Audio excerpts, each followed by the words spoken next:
Welcome back, everyone. It's been a while since I posted a video. I'd like to look at today at a back titration, something that students always struggle with. And when you first look at a back titration question like the one here, really you want to start looking at the bottom of the information first. So, I mean, overall, in this question, we're looking at a sample of zinc. We're trying to measure the purity. We react it with some acid, and then the excess acid, we react with some sodium hydroxide. So we're actually going to take the excess first and work out the number of moles of sodium hydroxide. As you can see, that's the only thing right at the end that we've got the volume and the concentration of. So we want to start working out that first. So if you remember rightly, moles of sodium hydroxide will equal the concentration times the volume. Remember, by the way, always change your volumes to decimeters cubed in the calculation, really important. So conc times volume, so that equals, we've got 0.2 for the conc, and then for the volume, 0.018. Multiply those together, we get 3.6 times 10 to the minus 3. Now that was only a portion of 25 centimeters cubed. Moving up, we can see that as the next little bit of information. We're working backwards through the question. Hang on 2 secs. We want to work out first if that was the moles of sodium hydroxide. It reacted with sulfuric acid. We need the molar ratio. So that's going to be half. So it's 1.8 times 10 to the minus 3 in 25 centimeters cubed, as I just said. So the moles in the original volume was 250 centimeters cubed. So we need to multiply that up by 10.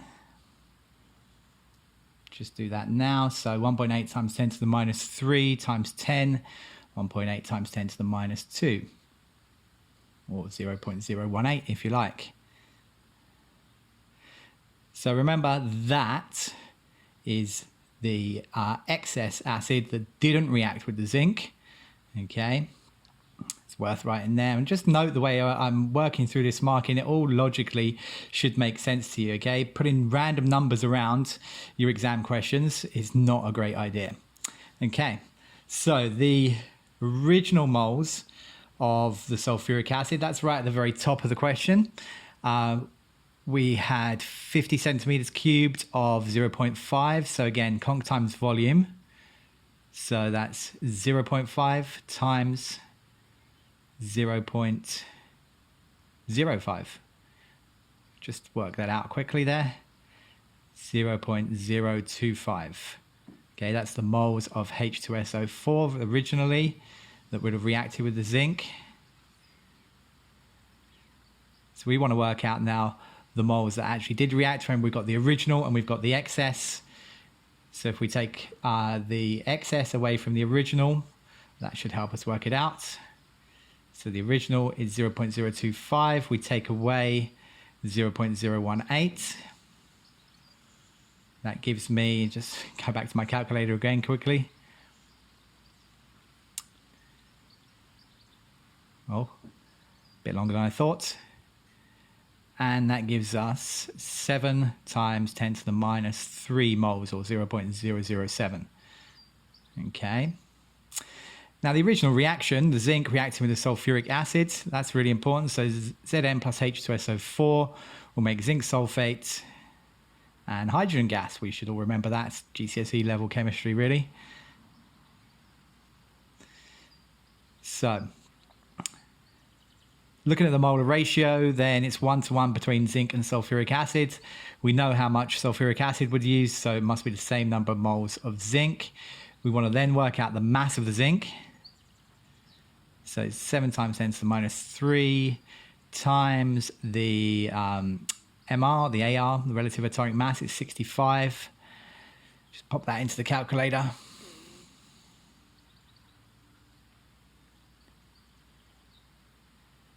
And we get 0.455 grams. Alrighty, so now we can look. We had an original mass of 0.462. That's in the question at the very top. Okay, the percentage purity is the mass that we actually calculated, 0.455, divided by 0.462, times 100 for a percentage. And that equals Again, go to my calculator. Looks quite high though, doesn't it?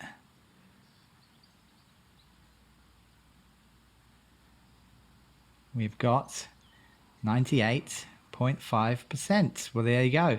Claimed to be 98% pure is actually 98.5% pure. Exactly. It is at least 98% pure. Don't get hung up if it's 0.5 out or 0.1 out, 0.2 out. Okay. You're close enough. That's the answer.